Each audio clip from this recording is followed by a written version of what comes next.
Mi nombre es Oscar Rodas, trabajo en la Universidad Galileo ya hace casi 10 años, estoy casi por cumplir los 10 años de estar aquí. Pues muy emocionante el hecho de estar aquí, desde hace 10 años ya casi. Comencé en los laboratorios y ahora pues tengo la oportunidad de ser el director del área de electrónica, de la parte de la carrera propiamente. Veo algunas cosas académicas, pero para eso hay alguien más que me apoya, que es Eduardo Corpeño, y yo veo más que todo la parte administrativa. Y como pues me gusta estar metido en varias cosas, no solo pues hago lo que me pagan, sino que hago un poquito más, ¿verdad? Inclusive hace unos días estábamos revisando con algunos de la oficina y bueno, lo que yo debería de hacer por lo que me pagan y lo que hago, y entonces dije, ok, qué chilero, ¿va?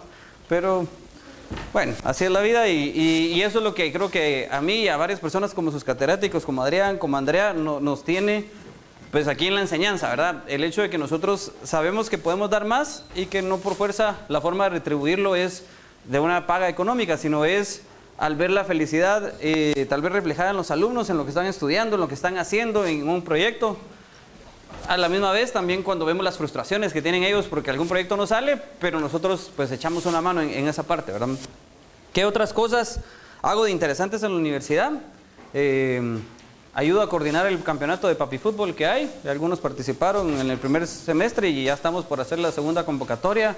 Ahorita para este segundo semestre se llama SL, Electronics Champions League, se llama el campeonato. Lo iniciamos en Majadas, lo pasamos después a Bilingüe Vistahermosa y ahora pues lo tenemos en Cayalá. El cambio de Bilingüe Vistahermosa a Cayalá implicó unos costos ahí, los cuales la universidad pues accedió a cubrir la diferencia. Pero el problema que teníamos en el Bilingüe Vistahermosa no es hablar mal del colegio, sino de la entidad que miraba esa parte, era que los árbitros, y a veces no llegaba el árbitro que tenía que estar, y entonces uno de los administrativos de ahí se volvía el árbitro, y a veces el chatillo andaba con sus, ¿va? Entonces, ¡siga! ¡Juegue! Claro, entonces, no, ¿va? Entonces, no era la idea, ¿va? Muchas, y pues no sé, ¿cuántos de aquí les gusta el fútbol? Y algún deporte que sea así de contacto físico, a varios, ¿verdad? Y cuando han jugado y quieren ganar, ustedes saben que hay roces, que hay faltas. Uno puede ser una persona muy limpia a jugar, pero está frustrado, va 4-0 y mira que el desgraciado que llevaba la bola le hizo caño a uno, se voltea y casi va a echar el gol, me lo bajo, ¿ah?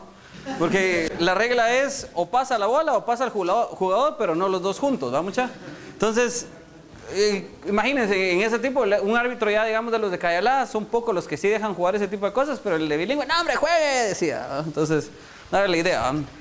¿Qué otra cosa realizamos?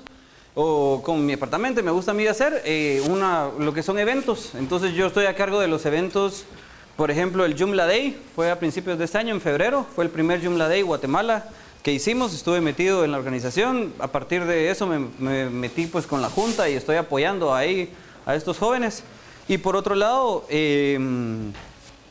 veo también lo que es el FIT, el Foro de Innovación Tecnológica. Supongo que algunos ya están inscritos, ya entendieron más o menos cómo funciona el FIT, qué realiza el FIT. Y si no, pues al final voy a dejar un breve espacio ahí para hablarles un poquito del FIT y comentarles hacia dónde vamos con actividades del FIT, ¿verdad? Doy clases, les voy a dar clases como electricidad, como electrónica, como diseño y construcción de dispositivos electrónicos. A veces, no siempre doy electrónica 4, que es la última electrónica que vemos, es donde vemos CMOS, vemos un poquito de algo lo que voy a mostrar hoy con lo de la tarjeta y vemos ya hacia dónde va lo último de la electrónica, que es lo último que vamos a cubrir en el tema de hoy. En algunos años he apoyado en microprocesadores, ¿verdad? En algunas prácticas y todo eso. Y en algunos años he apoyado con robótica, pero últimamente ya el claustro de profesores jóvenes que tenemos ha crecido, ya tienen experiencia. Y yo sí me he dado cuenta que el tú a tú entre un profesor y un alumno, mientras más corta sea la edad, es mucho más fácil el poder. O sea, tampoco llegar al punto de que está bien, somos colegas o vamos a ser colegas, pero tampoco, mira vos hijo de tantas, ¿va? ¿Qué tal? ¿Cómo andás? ¿Va? O sea, creo que eso no debería llegar a ser así, siempre ante todo el respeto, ¿va? Pero sí es normal que a mí me vayan a encontrar en Oakland Mall, ¿va, muchachos? O sea, sí, ahí está bien, sí, ahí está, sí. Sí es normal, yo voy a estar en Oakland Mall, voy a ir a pasear a Oakland Mall, me van a ver en Cayalá, me van a ver jugando fútbol, tengo un equipo, o sea, tenemos un equipo con varios profesores en el campeonato y auxiliares. No sé, o sea, no hablábamos con algún colega, Eduardo, creo que él les va a dar unas charlas posteriores y decía él, no sé por qué el concepto del alumno es que los que somos directores o vemos cosas en la universidad o catedráticos, pues el fin de semana nos colgamos ahí detrás de la puerta, ¿va? Y ahí nos quedamos cargando baterías para toda la semana, ¿va? O sea, no es eso, ¿va? Muchas veces es normal. Y probablemente alguno será conocido de algún primo de no sé quién y nos vayamos a ver en algún cumpleaños, sí, ¿verdad? Y pues sí, tal vez alguna cervecita, algún whisky, no sé, ¿va? Al tequila sí ya no le hago, ¿ah? Ya tuve una en mi época que no mucho, ¿va? Entonces, bueno, pero ese es tema aparte, ¿va? Entonces, ese en otro momento lo vamos a platicar. Quería pues iniciar con mi presentación, solo voy a iniciar y cuando llegue el punto necesario voy a pasar allá a la demostración, ¿verdad? Entonces,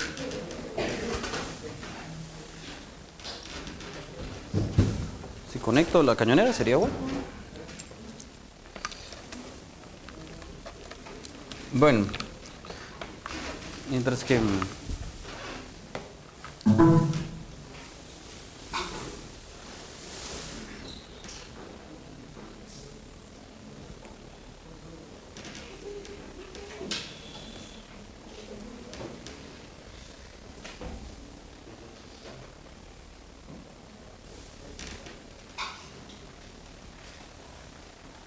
ok. Entonces, un poquito de la evolución de la electrónica es lo que vamos a ir hablando, ¿verdad? Mi agenda es así, un par de referencias, la introducción, un poco de la historia y la evolución de la electrónica y algunos ejemplos de aplicaciones. Donde más me quiero concentrar es en la última parte de historia y evolución de la electrónica y ejemplos. Estos solo son alguna introducción y en la historia no sé qué tanto les va a llamar la atención y que esto se vuelva un monólogo, entonces voy a interactuar lo más posible con ustedes, ¿verdad? Para no hacerlo tan aburrido. Las referencias, simplemente como esta presentación en algún momento ustedes la revisan o la pueden ver, ahí está de dónde lo sacamos. ¿Por qué lo pongo como de lo primero en mi presentación? Para que vean que no estoy hablando de cosas en algún momento que no pueden encontrar ustedes en el internet, o sea, pueden ir a buscar ahí la información, simplemente yo lo digerí y se lo estoy tratando de transmitir, ¿verdad? Entonces, no estoy hablando pajas, ahí está la información, ¿verdad? Al final del día.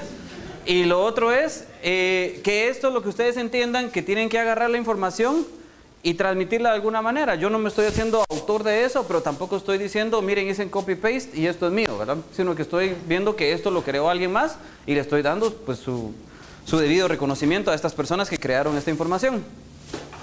Entonces, ¿qué es electrónica como tal? ¿Verdad? Hablamos del siglo XX, hablamos un poquito de la dependencia de tecnología, el descubrimiento del electrón es por donde vamos a ir viendo y de ahí nacen muchas cosas, la relación entre electricidad y la electrónica, lo que es ya un circuito electrónico y el desarrollo de tubos al vacío.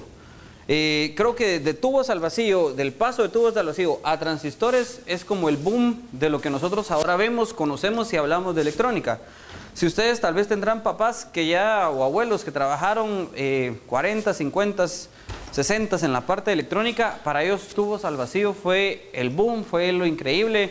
De ahí es donde en los 60 el rock and roll anterior a eso y todo eso sonaba también. ¿Y cuántos de aquí son músicos? Un par de ahí. ¿Y han oído ustedes de equipos que tengan tubo al vacío? ¿Sí? ¿En dónde has oído eso? Los amplificadores, ¿verdad? Entonces, hay una diferencia. Los transistores son muy poderosos, tienen muchas ventajas, por ejemplo, consumo de potencia tal vez bajo, pero lo que sí es que hay cierta música o cierta amplificación que con el tubo al vacío el sonido sigue siendo fiel, ¿verdad? Mientras que con unos transistores no se logra eso todavía, ¿verdad? Pero para otro montón de cosas, pues los usamos. Por ejemplo, ¿qué ventajas tiene el utilizar transistores? Son más pequeños que un tubo al vacío. En realidad el oído de nosotros en general es malo, ¿va? O sea, el espectro de lo que oye es bien bajo y nosotros descargamos canciones MP3, seguro que ustedes pues lo hacen, ¿verdad? No veo por qué no. Y mira, me aparece una canción que dice 160 y algo kbps, otra que dice 300 no sé qué, pero veo que una mide 4 megas, pero pesa 4 megas y la otra pesa 10. ¿Y para qué quiero la canción tan grande? Si lo que quiero es tener mucho más música en mi iPod, entonces bajo las de menor tamaño, ¿ah? ¿Qué le estoy quitando ahí? Fidelidad a la canción, pero igual a mí eso no me importa. Si me interesa escuchar la canción, no me interesa escuchar, pues no sé quién, a Linkin Park, a Daddy Yankee, no sé, a quien escuchen ustedes, pues no me interesa. Para eso ya tengo mi equipo de sonido que va a encargarse de la amplificación. Esa fidelidad no me interesa tanto. Entonces, digamos, ahí vamos a ver un poquito por qué es la importancia entre el tubo al vacío y el transistor. Y para eso es lo que muchos siguen utilizando, los tubos al vacío, ¿verdad? Puse estas imágenes. A small step for a man, a giant leap for mankind. ¿Por qué es importante esto para nosotros, verdad? Porque la tecnología que se usaba en ese momento, este es el Apolo 11, ¿verdad? El 20 de julio fue que, del 69, si no estoy mal, fue que se vio todo esto. Y por ejemplo, yo platicaba con mi suegra, estoy casado, ¿verdad, muchachos? Tengo una nena, acababa el 20 de julio nació mi nena y estaba yo contento que ese día pues, estaba celebrando un aniversario de todo esto del Apolo 11. Y decía mi suegra, yo recuerdo ese día y recuerdo que era blanco y negro lo que estábamos viendo y la imagen toda borrosa y todo, pero fue algo interesante. Dije, qué bonito, a mí me gusta esto de lo espacial, haber podido vivir ese momento. Revisando la tecnología, un dato curioso, ¿va, mucha? El Apolo 11 tenía 64 kilobytes de memoria y operaba con un microprocesador de 0.043 MHz. Y con eso mandamos a 3 chatos a la luna. Mandamos, no, o sea, los Estados Unidos, ¿no? Mandó 3 chatos a la luna, ¿va, mucha? Entonces, imagínense qué interesante que con tan poca tecnología, a como lo vemos ahora, o sea, 4 kilobytes de memoria, imagínense. Ustedes andan con USB sticks de 4, de 8, 16 o 32, pues, gigabytes, ¿verdad? Y ahí estamos hablando con 4 kilobytes. O sea, pasamos megas, pasamos gigas, ¿no? Interesante, ¿verdad? La cantidad de procesador, ¿cuántos tienen una desktop de gaming? O una computadora poderosa. ¿Cuánto tiene tu computadora en procesador? 3.3 GHz. ¿Qué es un i5, un i7? ¿O es un i7? 3.3 GHz, ¿mucha? Y eso tenía 0.043 MHz. O sea, imagínense. Y con eso logramos llevar, o sea, sí. Interesante, estuve en un taller hace como un mes y algo, vino un guatemalteco, el doctor Julio Gallegos, y comentaba que eso es típico, o sea, la tecnología de punta no es la que va en un satélite. Entonces, ¿pero y por qué? Si lo que necesitamos es avanzar, y por eso está la tecnología ahí, para avanzar, y dice, lo que pasa es que mucha de esa tecnología no ha pasado las pruebas de bajas temperaturas, de mucha vibración, de eso y del otro. Entonces, si con lo que tenemos probado, aunque sea 10 años antiguo, funciona el satélite, con eso se manda, dice. No necesitamos ponerle más. O sea, y veía yo en otros cursos que estamos viendo con algunos profesores de estos que están en línea, que me imagino que les han comentado, los de Coursera, los de Udacity, los de MITx y todos estos cursos. Y la persona decía, sí, o sea, un celular de estos, o sea, el celular que ustedes tienen, uno con Android, uno con iOS, tiene mucho más poder computacional que muchos de la tecnología que tengan satélites, ¿verdad? Pero eventualmente eso es lo mínimo que se necesita para poder hacer mover esto, y entonces nos damos cuenta que la tecnología sí en el planeta Tierra, veámoslo así, es bien interesante lo que estamos logrando hacer, ¿verdad? O sea, avances o sea, un 3.3 GHz, ahí movimos un satélite, ¿verdad? Interesante que estos astronautas que llegaron a la Luna, y están todas estas imágenes y todo, siempre hay mitos, hay gente que dice que son y que esto no fue cierto y que todo fue montado y que no es cierto porque si no hay gravedad que esto no debería estar moviéndose. No sé si investigan de eso mucha, pero hay por un lado un montón de respuestas a por qué sí se mueve la bandera y por otro lado un montón que atacan. Entonces, ese es también el problema de la información. ¿Por dónde agarré yo? Si no tengo una muy buena guía, me pierdo. Y entonces después hasta puedo dejar de pensar en mis creencias que traigo de hace rato, ¿verdad? Entonces, ojo con lo que encuentren ahí y con la tecnología, ¿verdad? Si tienen dudas, investiguen, sí. Pero no el primer link es el que les va a dar a ustedes una información certera. Yo no tengo nada contra los creadores de este link, pero ustedes van a encontrar información de circuitos en este sitio, electronica2000.com. ¿Qué tenemos nosotros como profesores de cuestiones de electrónica contra este sitio? Que los circuitos que están ahí no son funcionales, ¿verdad? Pero la gente los publica. Entonces yo he tenido casos de alumnos que son necios. Se les enseña la tecnología, diseñen y creen ustedes. No hagan copy-paste de las cosas. No, qué wea. Google circuito amplificador de no sé qué, y pum, Electrónica 2000 son muchas veces el sitio que les cae. Ahí hay un circuito y como tiene, que lleva un circuito LM no sé qué, y que tiene unos resistores de 2 puntos no sé qué, y que hay que mandar a traer un chip, esto sí funciona, dicen los alumnos, ¿va? Lo mandan a traer y cuando lo están de probarlo y probarlo no funciona, y cuando nos llegan el circuito está con un gran corto, el circuito no es funcional y todo eso. Entonces, si yo agarro por caminos como este, donde me facilito la vida, ojo, hay que tener cuidado con la información que estamos captando ahí, ¿verdad? Entonces, a eso vamos, ¿verdad? Entonces, importante que hay muchos cambios, pero tenemos que estar tranquilos y conscientes de lo que estamos viendo. ¿Dónde comienza todo lo de la electrónica? Inclusive, pues, la historia marca desde Tales de Mileto, 600 años antes de Cristo, ¿verdad? Este es el ámbar, ¿verdad? Y él descubre lo que ya es la palabra electron como tal, ¿verdad? Él comienza a hacer ciertos estudios de lo que es la electrostática. Entonces, eso es un fenómeno que viene desde hace ratos, ¿verdad? Y nosotros, normalmente, este fenómeno lo hemos utilizado a veces para hacer magia, digámoslo así, o para burlarnos de ciertas personas, ¿verdad? Ahí vamos a ver por dónde va el asunto ahí con la magia y burlarnos, ¿verdad?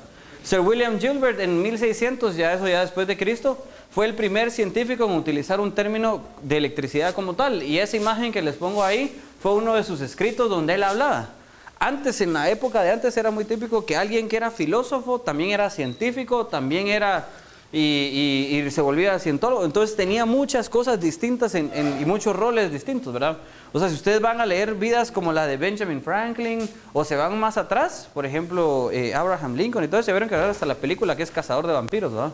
O sea, así hay ellos tenían varias actividades y realizaban varias cosas, eran unas personas muy eruditas, ¿verdad? O sea, tenían conocimiento de varios temas. Entonces, él, por ejemplo, comienza a hablar de lo que es la electricidad como tal. En la parte de electrostática que yo les mencionaba,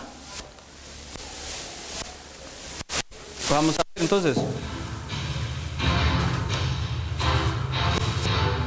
Está este link, este video en YouTube.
Entonces, ¿cuántos de los, digamos...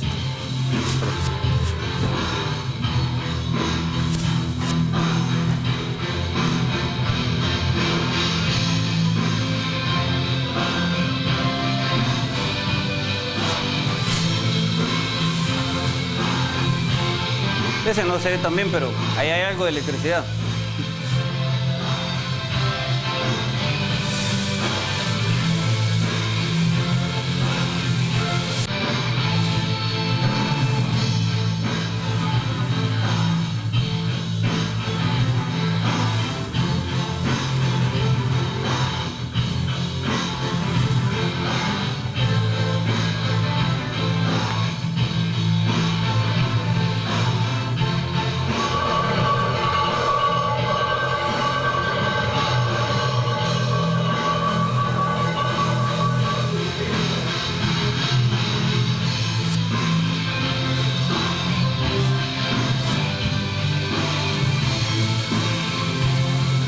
Entonces dice ahí el Phone Fly Stick, ¿verdad? Y es electrostática, cosa que saben ni para encapsularlo y después cobraban no sé cuánto por ese aparatito y nosotros lo podemos crear en casa. Y mucha la electrostática, me imagino que ustedes han de haber agarrado a sus hermanitos o a sus primos y mira, voy a hacer magia y tiran los papelitos y agarran el peine y se lo frotan y levanto el papelito.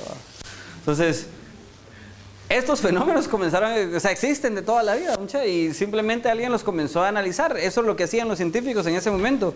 Y eso es lo que va a hacer investigación en un punto. Fenómenos que estamos viendo, cosas que estamos viendo, nos toca analizarlas de lleno y de lleno y de lleno hasta llegar a ponerles un nombre y a entender su funcionamiento. Entonces, ellos comenzaron por descubrir qué era la electrostática, ¿verdad? Después viene Otto von Guericke y en el 1660 y dice, bueno, dentro de toda la información que yo tengo, yo necesito crear una máquina, le llama la máquina moderna en ese momento, que va a generar electrostática. Entonces, lo que él andaba buscando es, bueno, ya sé que existe el fenómeno, pero ¿cómo lo genero?, ¿verdad? Entonces él comienza a hacer sus investigaciones y él ya quiere generar esa electrostática, ¿verdad? Stephen Gray dice, descubre que la electricidad puede ser transmitida de un objeto a otro a distancia, o sea, descubre lo que ya es un material conductor. Entonces se da cuenta que al final lo importante en los materiales conductores va a ser la famosa Rho que nosotros hablamos de resistividad, ¿verdad? Más lo que implica ya el tamaño, el largo, el área, ¿verdad? De lo que estamos teniendo. Pero lo importante es esa resistividad del material que se presenta y eso es lo que va en algún momento modificar y convertir a un elemento entre que sea un conductor o entre que sea un aislante. ¿Presenta más resistencia o menos resistencia?, ¿verdad?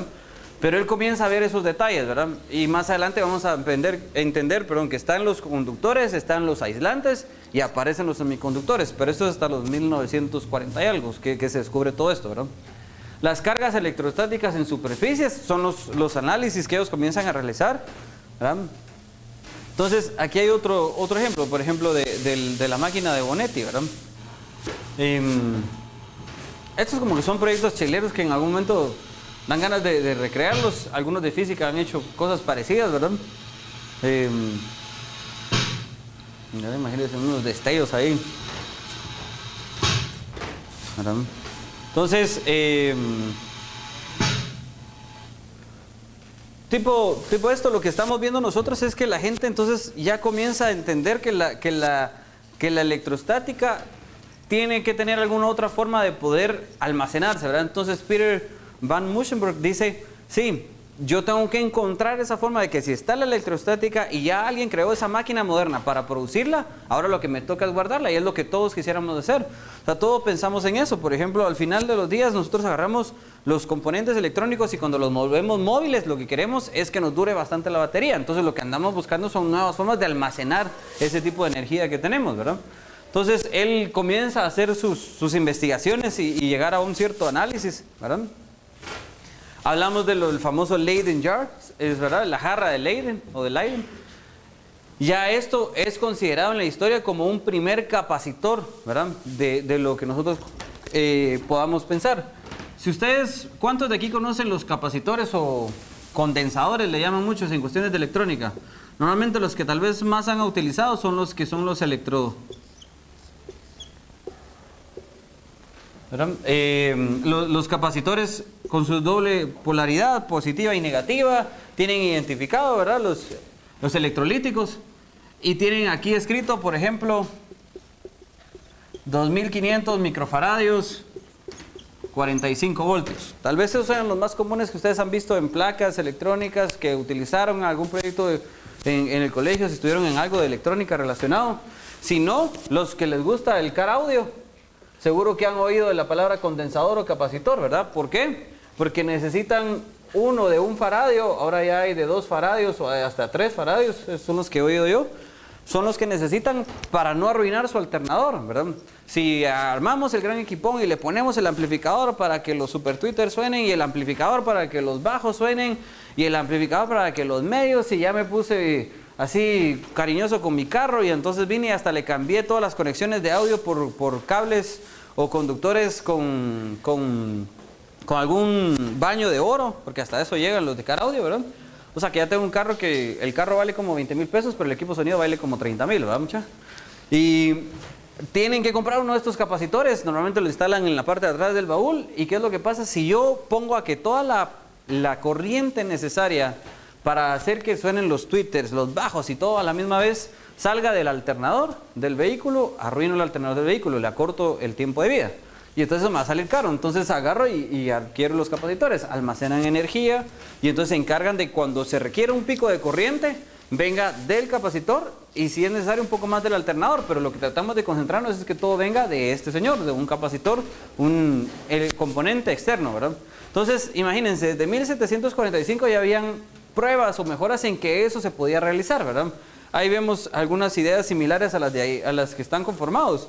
O sea, hay placas, hay un material electrolítico en medio, ¿verdad? Que nosotros en estos pueden ser el mismo material electrolítico, o cuando hablamos de capacitores puede ser vidrio, puede ser tantalio, puede ser mica, puede ser cerámica. O sea, son varios, digamos, materiales que se han utilizado. Lo interesante de estos electrolíticos, si no, busquen Exploding Capacitor en YouTube. Yo lo muestro en la clase de electricidad. Estos pueden explotar o tienen esa capacidad. Pero si lo exploto, no es por algo bueno, fue porque hice una burrada, ¿verdad? A la hora de conectarlo, ¿verdad? Normalmente lo que pasa es que se parten en dos.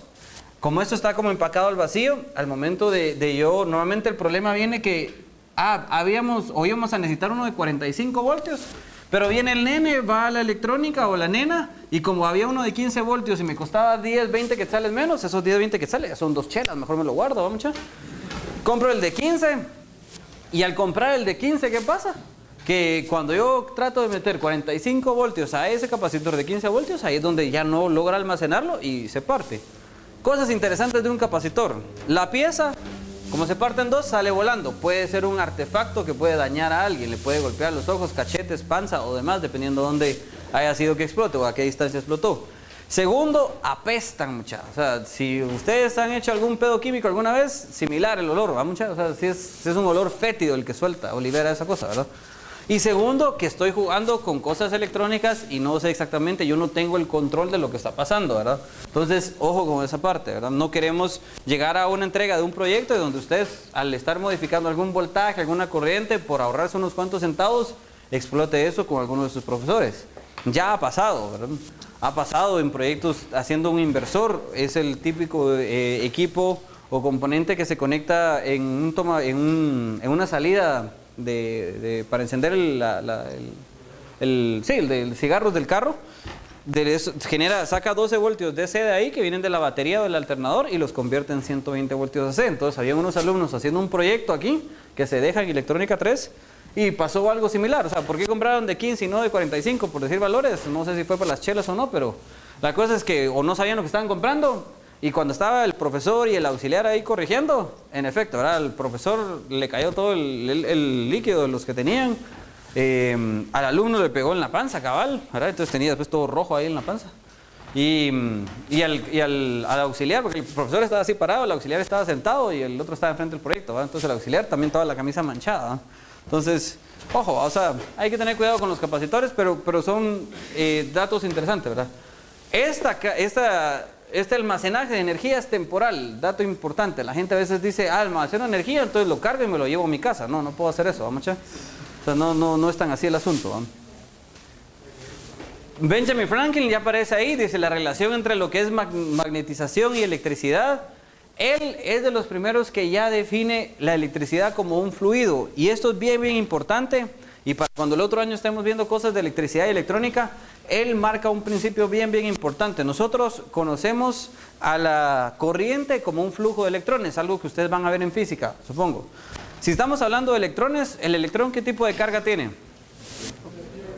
Negativa, ¿verdad? Y entonces cuando hablamos de una corriente, vamos a asumir que es una corriente de electrones que está saliendo polaridad negativa hacia la positiva de la batería. Pero este señor, cuando comienza a descubrir y hablar de la electricidad y de la corriente, dice, no, esto es como un fluido, esto es algo que va caminando a través de una trayectoria que logra encontrar. Y la forma más fácil de poder analizarlo es si asumimos que de una batería, ¿verdad? Yo tengo un circuito, tengo una batería, este es el diagrama esquemático de una batería, tengo una carga, lo voy a poner simplemente como una caja, esta es la carga, esta es la batería con su polaridad. Yo voy a asumir que la corriente sale de la terminal positiva hacia la terminal negativa. Y ese simple cambio, ese convenio que le llamamos el convenio de Franklin, ese simple cambio nos hace a nosotros entender mucho más fácil cómo funciona la electricidad, la corriente. Y entonces yo puedo entender, el objeto me está entregando energía y los siguientes elementos se la están consumiendo. Nosotros vamos a hablar más adelante en las clases, por ejemplo, más y menos una polaridad que adquiere la carga a la que está conectada en un circuito, por donde entra la corriente es más, por donde sale es menos, y entonces yo ya puedo asumir, por ejemplo, en un simple análisis, signos salientes, la corriente va saliendo por aquí positivo, la corriente va saliendo por aquí negativo. Ah, este me está dando energía y este me está consumiendo energía, y ese combino nos lo da este señor. O sea que Benjamin es grandísimo, ¿va, muchachos? O sea, cuando nosotros nos regalan nuestro Benjamin Franklin, estamos felices, ¿va? $100 ahí, ¿va? ¿Cuánto es $100? ¿Qué no me puedo comprar con $100, va? Y ahora, a ustedes que les gustan cosas de tecnología y electricidad, ya saben que este joven, ahora no tan joven, ¿va? Pero fue brillante, o sea, dio varias cosas. Él fue político, él estuvo metido en varias cosas, fue filósofo. Entonces, eso es lo erudito que eran antes las personas, ¿verdad? Entonces, como aparece ahí abajo, él define en la parte de electricidad lo que son las polaridades. ¿Qué hay algo interesante, verdad?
Entonces, dejo ahí ese último, no es para replicar el experimento, ¿va, mucha? Ahí dice, lo importante es, a él le funcionó, si estaba touch, o se agarró él de un listón que sirvió ahí como material aislante, pero dice ahí, algunos otros han tratado de hacer esto y algo no hacen bien y paran electrocutados, ¿verdad? No queremos llegar a eso nosotros, ¿verdad? Pero sí conocemos de ese experimento y se dan cuenta en el video aparece una jarra como la de Leiden, o sea que todo eso tuvo que haber pasado antes, alguien tener la capacidad de haber entendido que había que almacenar eso de alguna manera, y ahora él ve un poco más allá y dice, pues sí, en el medio ambiente hay este tipo de electrostática. ¿Dónde más la han encontrado ustedes que hay este tipo? ¿Dónde más pueden reflejar ustedes que hay electrostática? ¿En qué situaciones de su vida? ¿Que hay electricidad? Ajá, en la ropa. En el paso de la alfombra, cuando ustedes pasan ahí con los calcetines, cuando su ropa es medio de lanusa o gamuza, los pantalones, y se sientan o con algún sillón y frotan demasiado por el movimiento del vehículo, no sé si les ha pasado, y ustedes bajan, saludan a alguien, el encontrón ahí entre dos materias, las cargas de distinta polaridad y un chispazo, ¿verdad? Y si nos ha pasado a las 12, 1, 2 de la mañana, no es que ustedes anden a esa hora afuera, ¿verdad? Pero tal vez alguien de sus amigos sigue andando a esa hora afuera. Supongo que le ha pasado que también cuando llegan al vehículo y les ha pasado ese tipo de electrostática, hasta ven un chispazo en la madrugada, ¿verdad?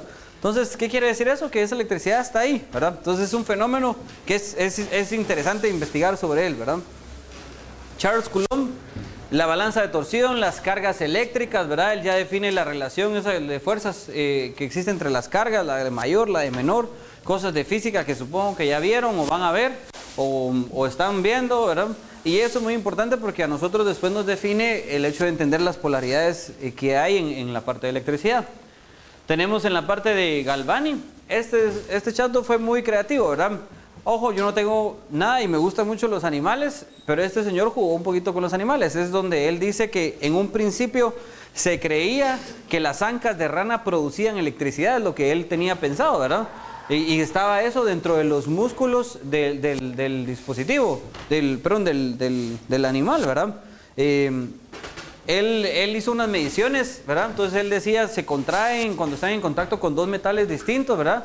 Y lo que se creía, entonces, si se contraen, si hay un movimiento, pero esas ancas ya están retiradas de un ser viviente, quiere decir que ellas guardan energía y en los músculos era lo que se pensaba, ¿verdad?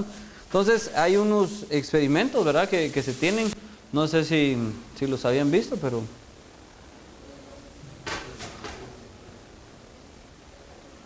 Espérame que Windows ahí no...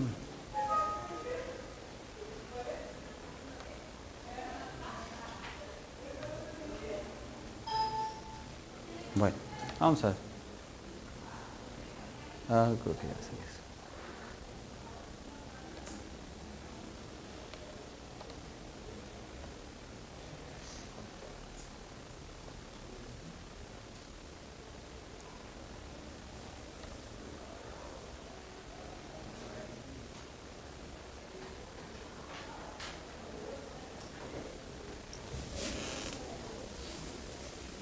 Espera un chat. Vamos a hacer lo siguiente. Y ahí estamos.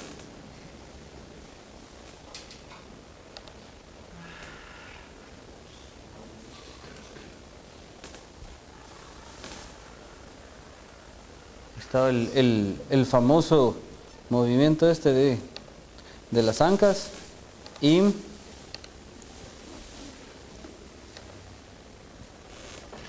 este era el otro que tenía él, ¿verdad? Con los dos materiales veían que había un cierto movimiento ahí, ¿verdad? Entonces ellos pues lo que deducían de todo esto, pues sí, entonces ahí hay algo que está generando electricidad, ¿verdad? Ya con el tiempo nos hemos dado cuenta y hemos visto análisis y hemos entendido que no es tan así el asunto, no es que haya electricidad en ellos, sino que el simple roce de ciertos materiales produce una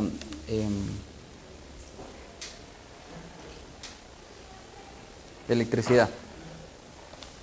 Bueno, vamos a seguir. Alessandro Volta dice: la electricidad es producida por el contacto de dos metales diferentes en ambientes húmedos. Vemos ahí que ya hablamos de polaridades, ya hablamos de materiales como el cobre, como el zinc, algunos otros ya mezclas químicas de silicios o de óxidos, ¿verdad? Es donde comienza ya todo lo que es la batería, ¿verdad? Ustedes conocerán a Alessandro Volta por la parte de lo que es la batería. En la parte de Volta, vamos a ver. Interpreting how the pile functions has always been difficult. Volta based his explanation of how it works on the tension generated between two different metals. Tension which increases as more bimetal pairs are added on top of each other, interleaved with a moist conductor. Suddenly, though, alongside this one was placed the electrochemical interpretation, which then prevailed. According to this theory, the pile functions because of chemical reaction, which takes place between the first metal, the moistened conductor, and the second metal. So these three together make up the basic element of the battery and not just the bimetal pair.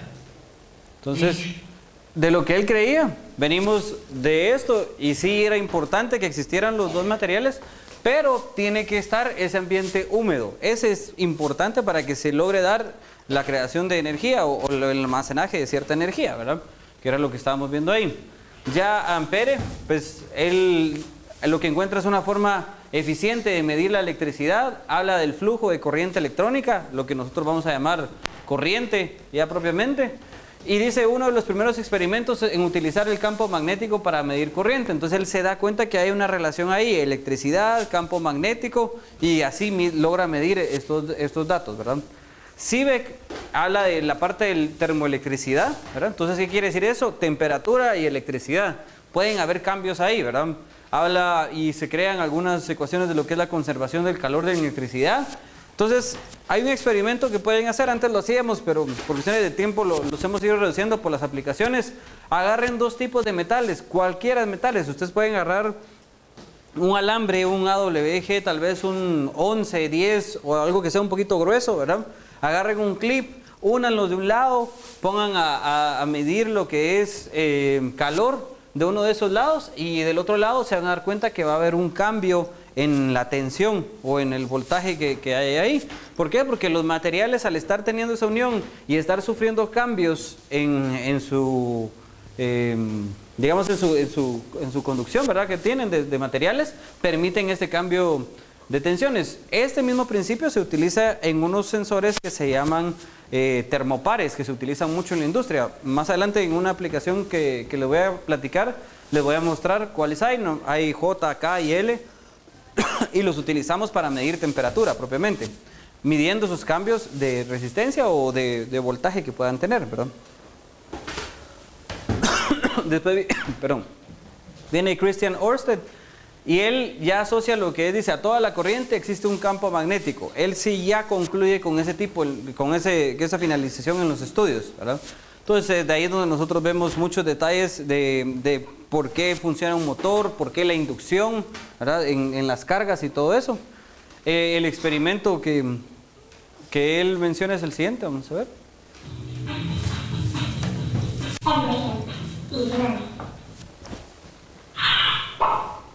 A compass always points to the magnetic north. In 1820, the Danish scientist Hans Ørsted discovered that there is a relationship between electricity and magnetism. He placed a current carrying wire near a compass and noticed the compass deflect from the magnetic north when current was switched on and off.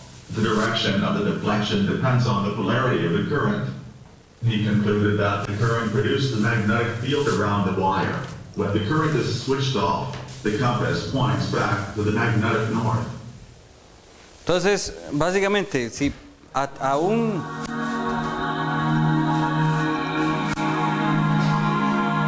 un elemento yo le estoy haciendo pasar un flujo de electrones, una corriente, se produce ese campo magnético y al estar colocado a la par de otro se da esa inducción. Son cosas que nosotros conocemos. En tendidos eléctricos, como se da eso, hay una cierta distancia entre los dos cables de tendidos eléctricos, cuando llevan los 13.000 o los 69.000 voltios. Y por eso mismo el campo magnético, y para eliminar lo que es la parte de inducción, cuando ustedes van para el puerto, cuando ven los tendidos eléctricos de 13.000 o 69.000 voltios, ven que se cruzan en ángulos de 90. ¿Por qué? Porque ahí es donde el campo magnético se anula, entonces no se da esa inducción. Entonces no van a haber cruces así, no van a haber cruces así, sino que tienen que estar a 90 cuando pasan unos de otros. Es detalle interesante. Entonces todos esos estudios es la electricidad, es de donde venimos nosotros viendo los fenómenos, ¿verdad? Michael Faraday ya comienza a querer tener control de eso, entonces ya se ve lo que es el primer motor eléctrico. Él sí ya descubre esa inducción electromagnética, ¿verdad?, en sus estudios. Un videito ahí de la parte del motor de Faraday, ¿verdad?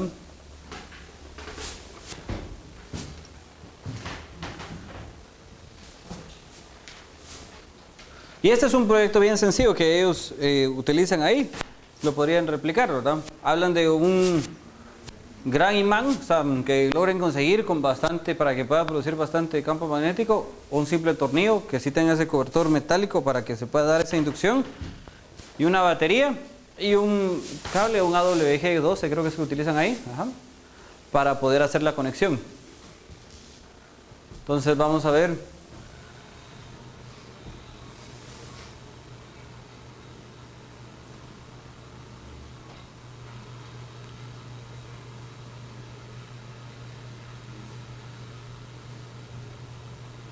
Entonces, el experimento sencillo marca donde se da esa inducción, ¿verdad?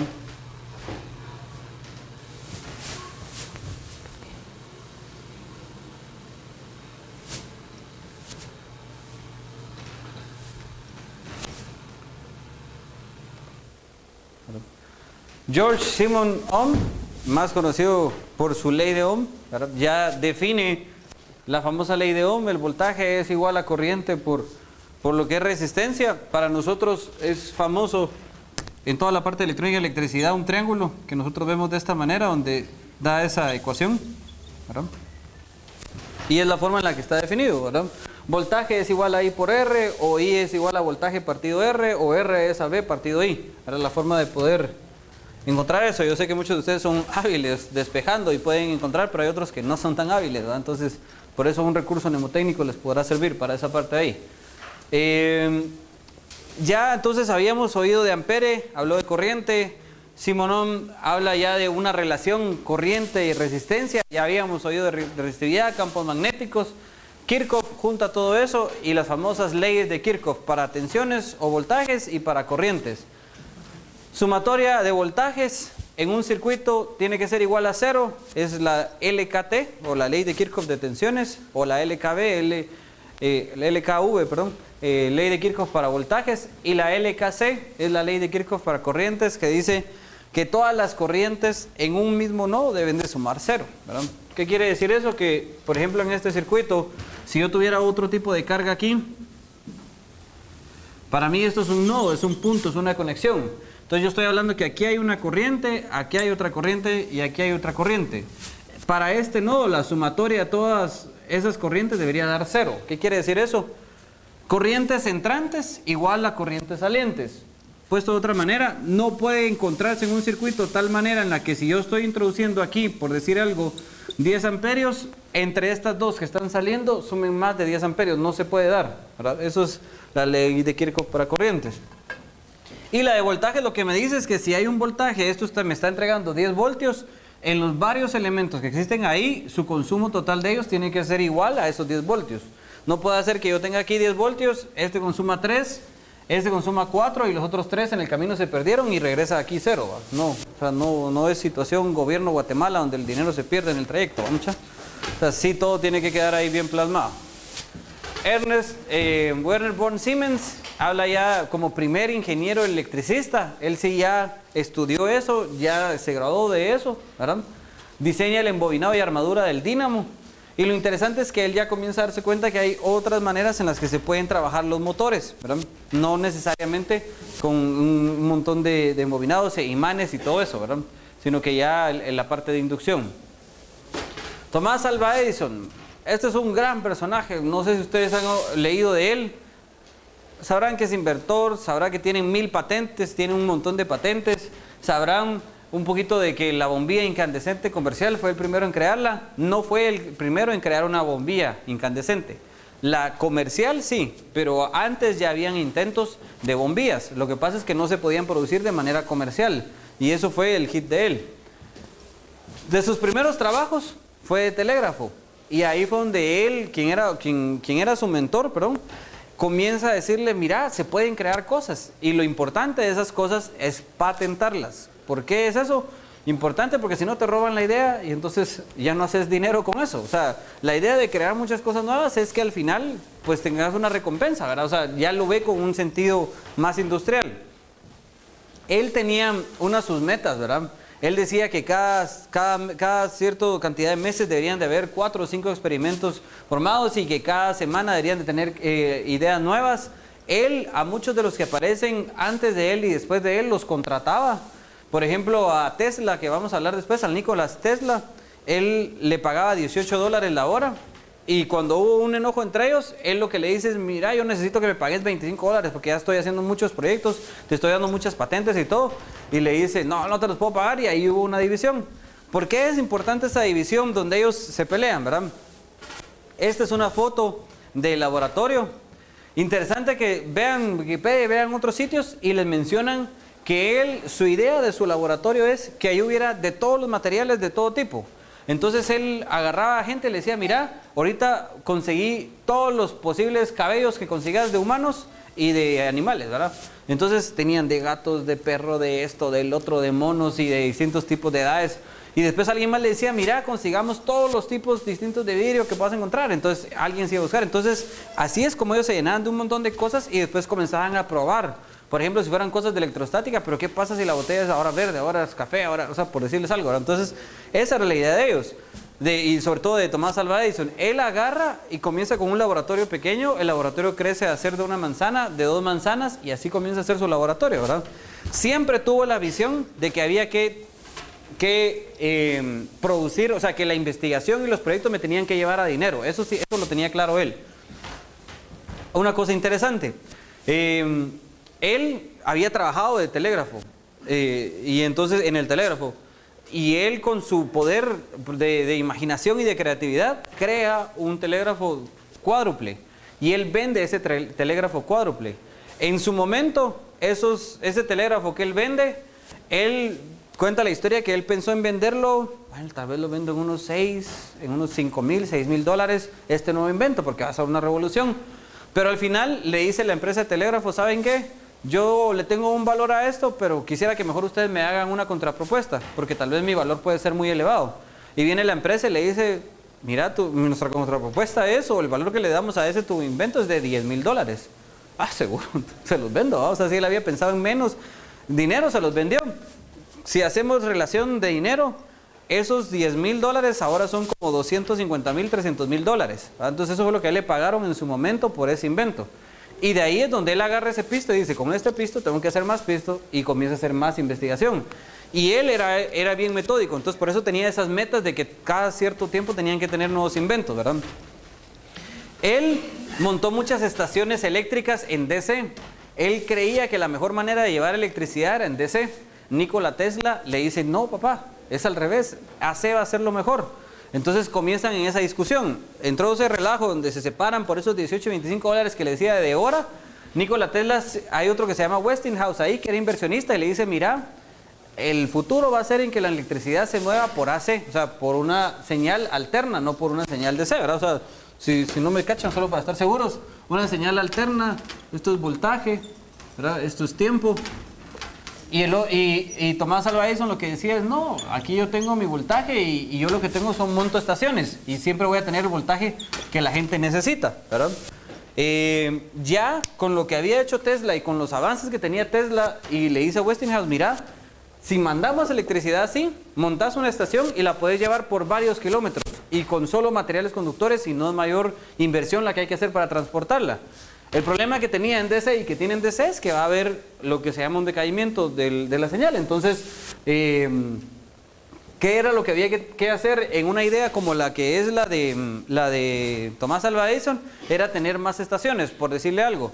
A nosotros nos reparte estaciones, hay varias sucursales, por ejemplo la que tenemos nosotros normalmente es la que está allá al salir en el Aguilar Batres, y de ahí nos da casi a todo Guatemala y a otros lugares, ¿verdad? O sea, recorre kilómetros nuestra electricidad, porque al final sí ganó AC por los costos de transporte, ¿verdad? Pero en su momento, Thomas Alva Edison con otros inversionistas dice, no, este era el futuro, y por decirles algo, en zona 1 monta una estación y le daba a la zona 1, a la zona 2 otra estación y le daba a la zona 2, y así. Entonces el problema era que era mucha inversión por estaciones, pero comienzan una gran rivalidad, y como lo que querían era quedarse con el mercado completo.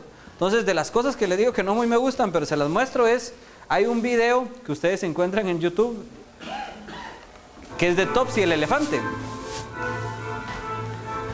Y ahí van a ver lo que le pasa al pobre Topsy, ¿no?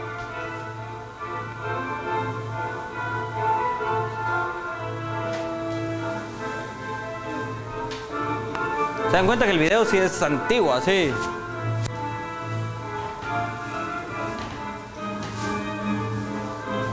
Miren los pies al Topsy. O las patas, ¿ves?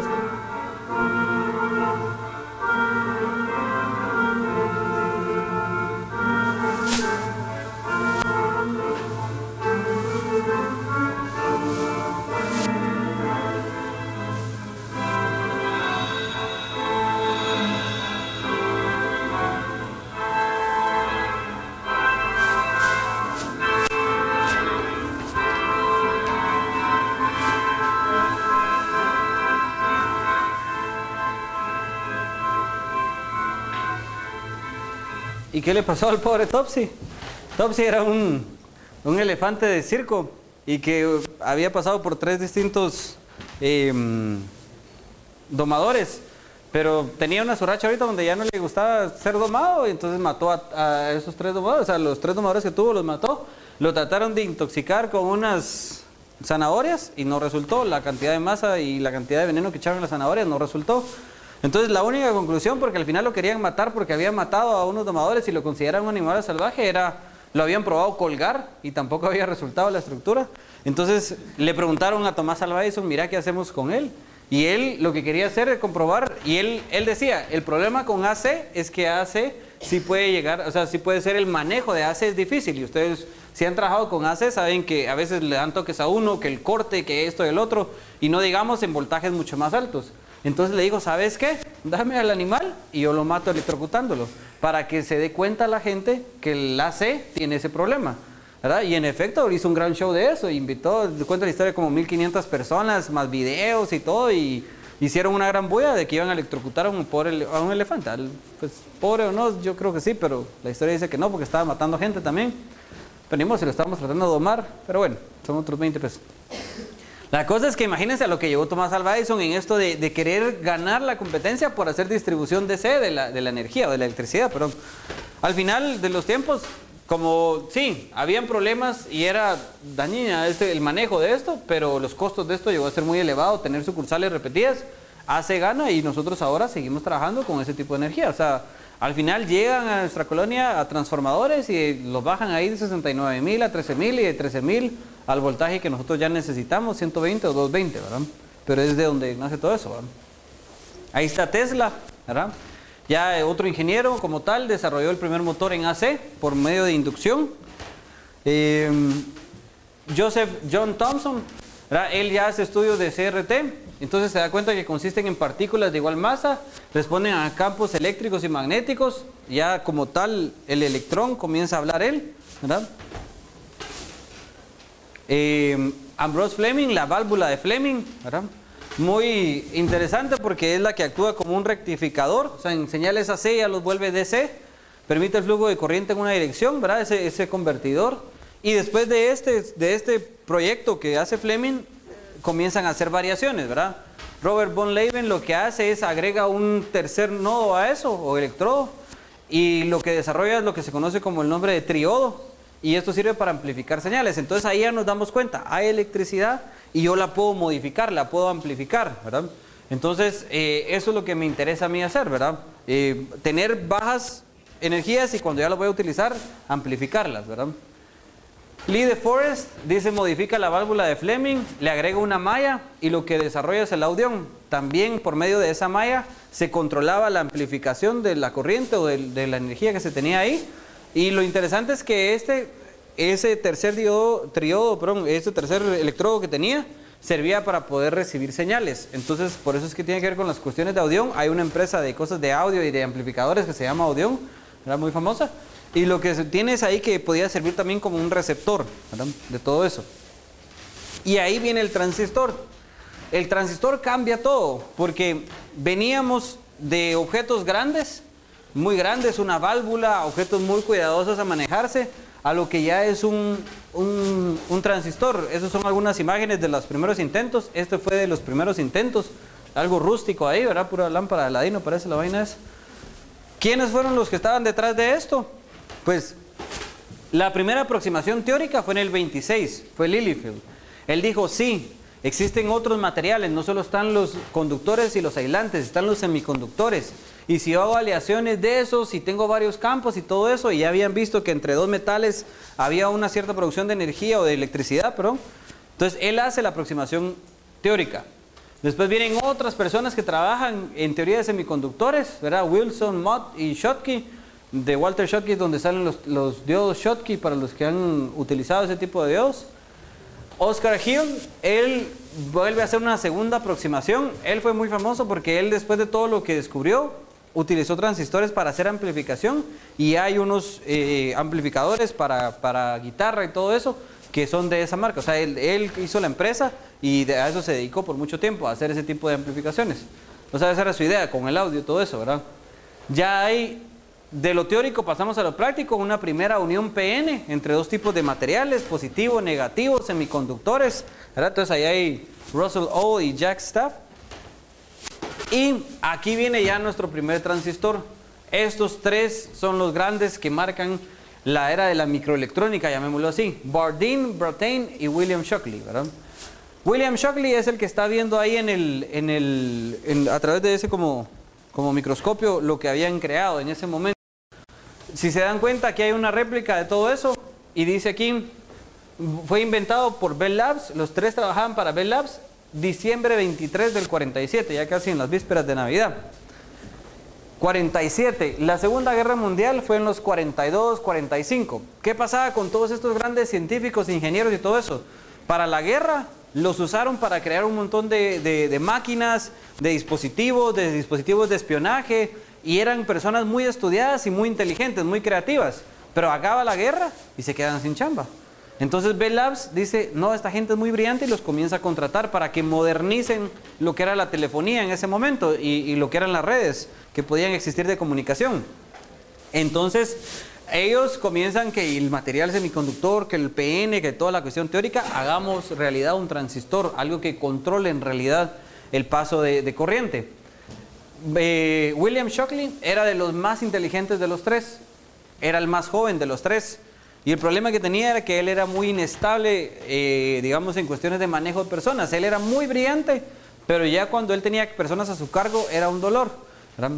Los otros dos, Brattain y Bardeen, se dan cuenta, pues ya son mayores que ellos dos. Al final de los días comienzan a tener una de peleas con ellos por la creación del transistor, de a quién se acreditaba y qué iban a hacer y cuál era la funcionalidad del transistor y todo eso, y se paran peleando los tres, paran saliéndose de Bell Labs. Shockley también para saliéndose de Bell Labs y crean otras empresas y todo, ¿verdad? Algunas frases que encontré interesantes, ¿verdad? Bardeen dice, mis mayores dificultades vinieron cuando se creó el transistor, dice, ¿verdad? Porque antes de eso la atmósfera que se respiraba de investigación era muy sana. Habían proyectos, creaban nuevas cosas y Bell Labs lo seguía motivando y todo eso. Y entonces el grupo de ellos tres era muy bueno trabajando. Siempre Shockley tenía sus problemas temperamentales. De hecho, la historia cuenta que ya parece 23 y algo, William Shockley ya se dio a la casa y dijo, no muchacha, ya mañana pasado es Christmas y todo el rollo, y yo ya me voy y ya no quiero saber nada, y ya esto ya no hicimos nada, no hay avance, me voy. Y los otros dos, necios y tercos, siguieron trabajando, y por eso el 23 de diciembre lo llaman. Él dice que estaba en una cena, lo llaman y le dicen, mira, funcionó la vaina, venite. Y se va hecho huevo, y esa es de la foto que está ahí, ¿verdad? Él llega a ver y dice, sí, cierto, sí funciona, qué interesante. Pero a raíz de eso se vuelve un gran relajo, ¿verdad? Ahí hay foto de Bardeen más viejo. Brattain, ¿verdad? Ahí está.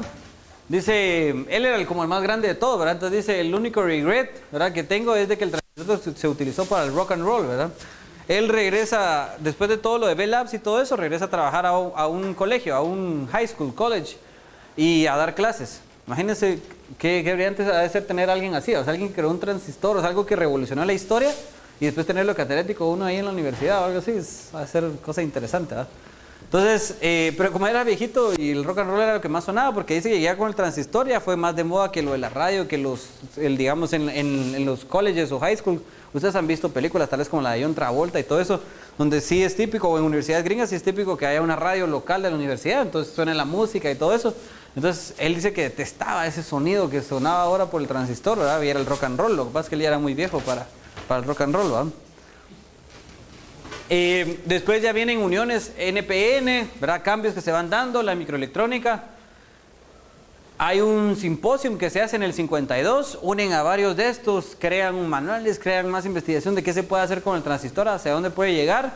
En el 52 y en el 55 crean ya, como eran componentes ya mucho más pequeños, ya pueden crear, por ejemplo, aparatos para sordera, o ya crean los famosos radios, ¿verdad? Un Sony y un Regency. Yo estaba haciendo en una página que encontré para ver cuánto dinero de antes era eso. Y ese Sony de más o menos $30 serían como 254, $300 ahorita, ¿eh? Que costaría ese aparatito, ¿eh? Y este de $49.95 eran, les digo, $423. Entonces imagínense, o sea, el hecho de poder comprarse en el 50 y algo un radio de $30, que ahora son, o sea, el iPod no cuesta 250 algo, o sea, el iPod el Nano cuesta, ¿qué? 100 y algo. O sea, pero ahí estamos hablando de más, ¿verdad? O sea, si se dan cuenta, casi todos compran un Shuffle o un Nano, son pocos los que tienen el iPod Touch, que es mucho más caro. Entonces, era eso, o sea, eran pocos los que tenían acceso a esa parte de la electrónica todavía. Ahora hablamos, ¿cuántos de aquí tienen una laptop? ¿Cuántos de aquí tienen una PC en casa? ¿Cuántos de aquí tienen un celular, una tablet o todo eso? Y todo eso al final tiene un microcontrolador adentro. Es tecnología barata ahora para nosotros. No tan barata como quisiéramos, ¿verdad? Para tener varias de estas, ¿verdad? Pero es tecnología barata que nos da acceso a nosotros a tener los equipos, ¿verdad? ¿Cuántos transistores tiene un i5 o un i7? ¿Se han puesto a ver esos detalles? No sé, pero por darles una referencia, 50 millones tenía el Pentium 4, imagínense, tal vez ustedes para el Pentium 4 para ustedes fue así como que a la gran, esa cosa es una viejada, ¿verdad? Pero para mí el Pentium 4 sí fue uno de los booms, así, wow, qué interesante. Después que vino el HT y que no sé qué, y después ya pasamos a los Core, Dual Core, o sea, los de ahorita han de estar por cantidades exuberantes ya casi llegando a los billones, ¿verdad? Un i7 como el que mencionaban ahí atrás, o sea, sí de ser billones ya de transistores los que tienen, ¿verdad? Se habla ya de transistores de silicio, ya comienzan a hacerlos más pequeños, ¿verdad? El proceso de difusión, ahorita les voy a mostrar un poquito de cómo se crea todo un dispositivo. El desarrollo del dióxido de silicio, que ese es el que va a servir como base para los wafers, se llaman, o obleas, es la traducción que le hacen en español, pero no mucho wafer, ¿verdad? ¿Cómo se hacían los circuitos que iban a ir dentro?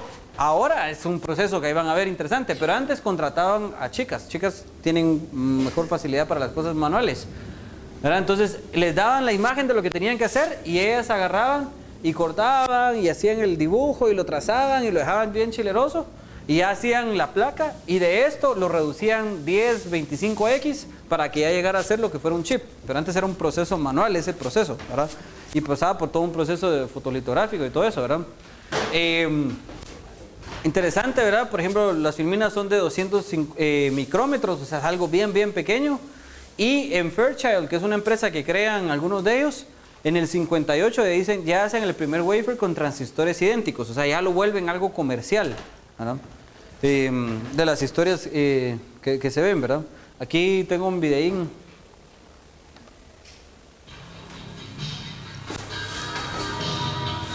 Es todo el proceso, ¿verdad? Agarran el silicio que lo encuentran en la tierra, altas temperaturas, lo vuelven ese gran lingote, donde ese lingote tiene la capacidad de, lo van sacando, y ahí es donde él se va haciendo ese lingote, ¿verdad? Lo cortan, hacen los slices.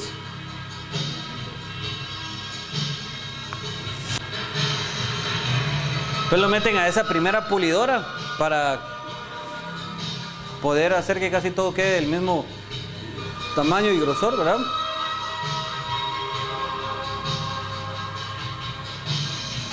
Les terminan de hacer otros procesos de pulido.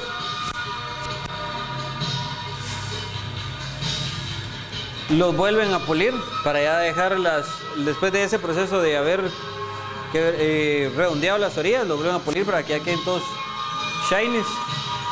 Y ahí ya comienza el proceso de difusión. Echan gases, altas temperaturas, cambia ese material y absorbe las impurezas que le están metiendo al wafer. Y entonces al meter esas impurezas, cambian el dopaje del material, NP, para que sea más o menos negativo o positivo, y van haciendo las distintas capas. Y si se meten a Intel o se meten a cualquier otro lado, ya van a ver el montón de capas y van a ver cómo hacen uno de los 50 o 2 billones de transistores que tiene, o un i3, un i5. Pero ese es el proceso, y ese proceso sigue siendo igual. O sea, fue desde hace ratos que se pensó, solo que ahora con los avances ha ido cambiando, ¿verdad? Pero así es como funciona. En el 56, Shockley, como les decía, y algunos de ellos forman lo que es la división de laboratorios Beckman Instruments. Noyce y Last, con otros 6 de toda esa gente, forman Fairchild, que Fairchild sigue hasta la fecha funcionando. Si ustedes ven hojas de datos de componentes, Fairchild todavía aparece ahí. Ya un chinito que ve la parte de Charge Coupled Sensors, los CCDs. ¿Dónde es famoso la parte de CCDs? ¿Alguien ha oído esa palabra? Tal vez Charge Coupled Sensors no, pero CCDs, sí.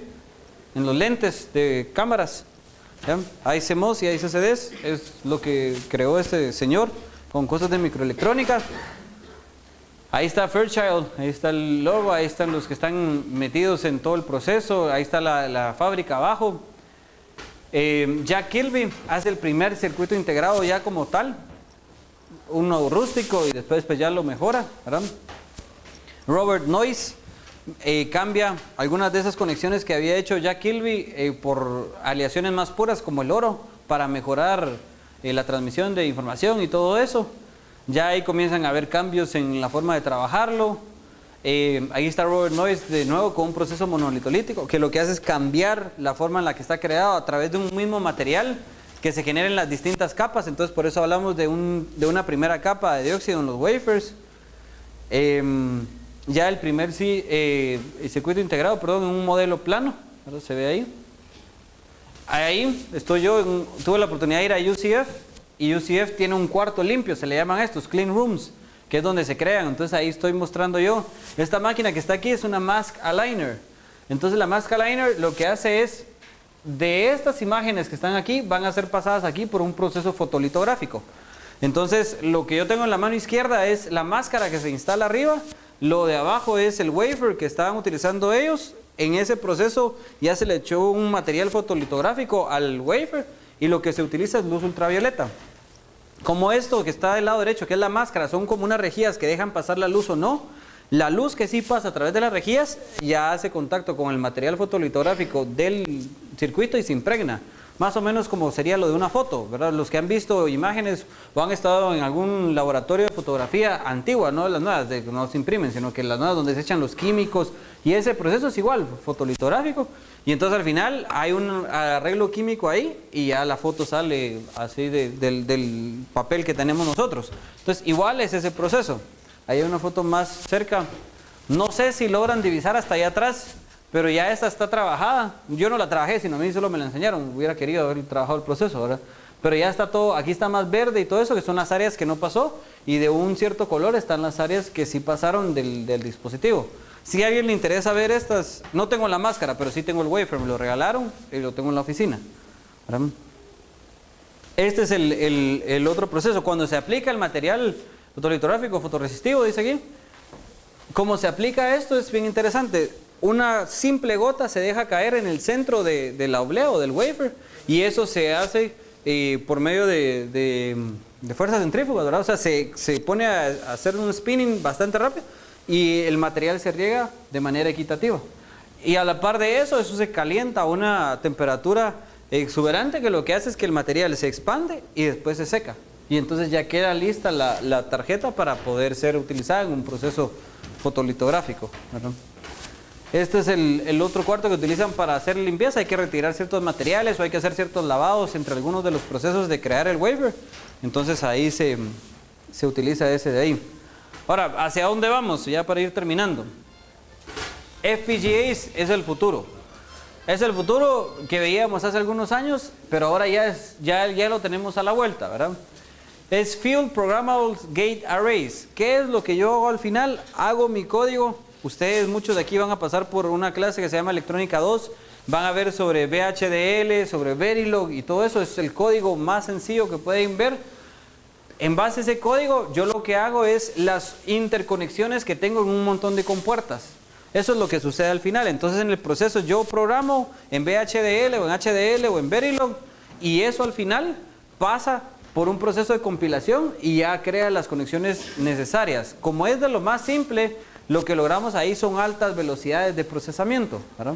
Entonces vamos a ver que hay placas o componentes ahora que tienen un microcontrolador, como ven ahí, un CPU, un chipset, y lo que utilizan es eso para un montón de cosas más del sistema operativo, inclusive puede estar corriendo un sistema ahí real time, ¿verdad? Para que no tenga interacción con el mouse y con otras cosas, porque esto se usa en procesos.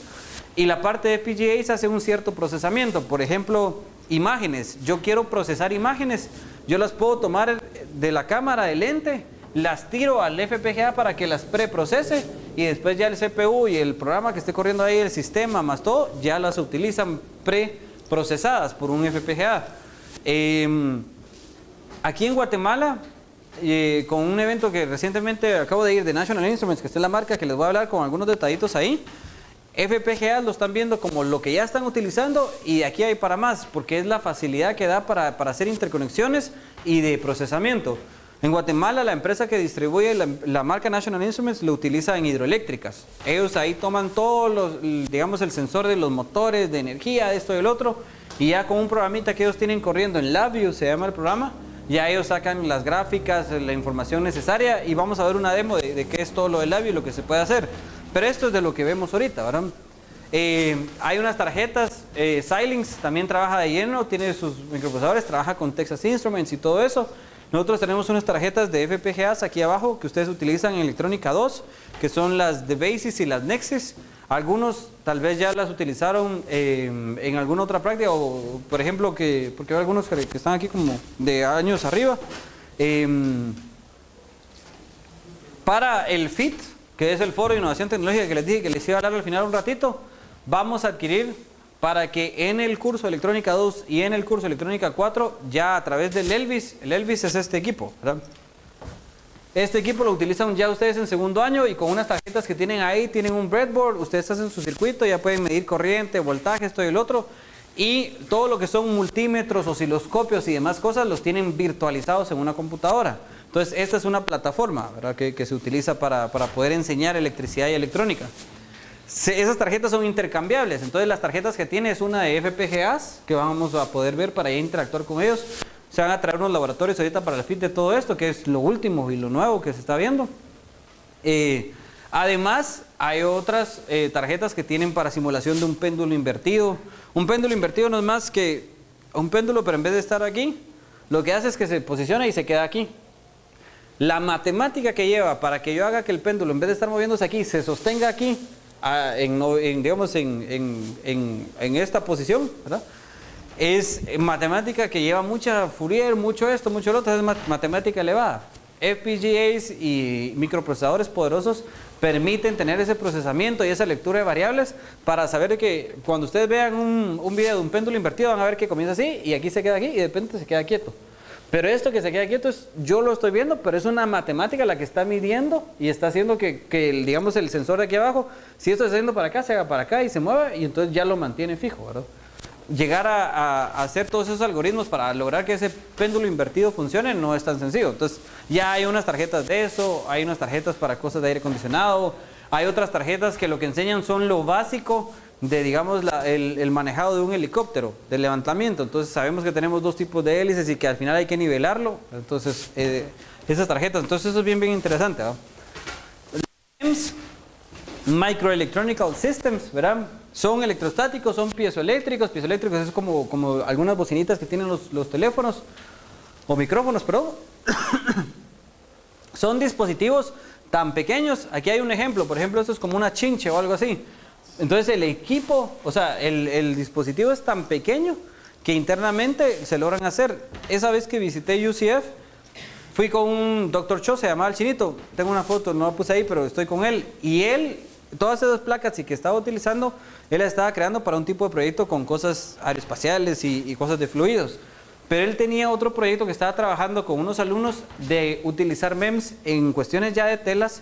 Y lo que iban a hacer era que, digamos, a través de estos sistemas electromecánicos se pudieran ir cerrando espacios para poder ver que si caía agua sobre el tipo de tela, se pudiera reaccionar hacia algún lado. Entonces lo que ellos estaban viendo es que probablemente ya con ese tipo de cuestiones sí podíamos llegar. No sé si ustedes han visto la película Back to the Future, no sé si son muy pequeños para esa película, pero hay la 2, donde él supuestamente viaja al futuro y se moja y agarra una chumpa y se la seca y va, ese tipo de telas, eventualmente lo que ellos ya están visualizando, cómo pueden crear ese canalaje con estas MEMS, ¿verdad? O sea, si ahí va la electrónica.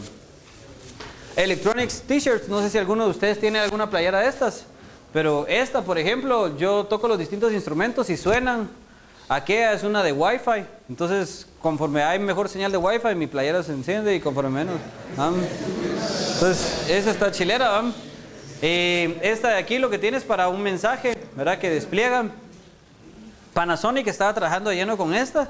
Y así como están aquellos famosos anillos, que el color y que si el amor y que el mal estado y que estoy bravo y cambian de color el anillo, Panasonic estaba trabajando en unas playeras que cambiaran color en base al mood que uno tenía, ¿verdad? O si no, uno podía, pues aquí abajo tenía un controlito y uno iba a ir cambiando y quiero que sea más púrpura, más rosa, no sé, ahí cada quien con su color, ¿verdad? Pero interesantes, ¿verdad? Entonces todas estas son, yo he visto, y unos alumnos traían unos caps, o unas gorras, perdón, que tenían igual esa cosa de Wi-Fi, ¿verdad? O sea, son cosas electrónicas, tal vez al final del día son muy, o sea, algo que yo lo toco, hago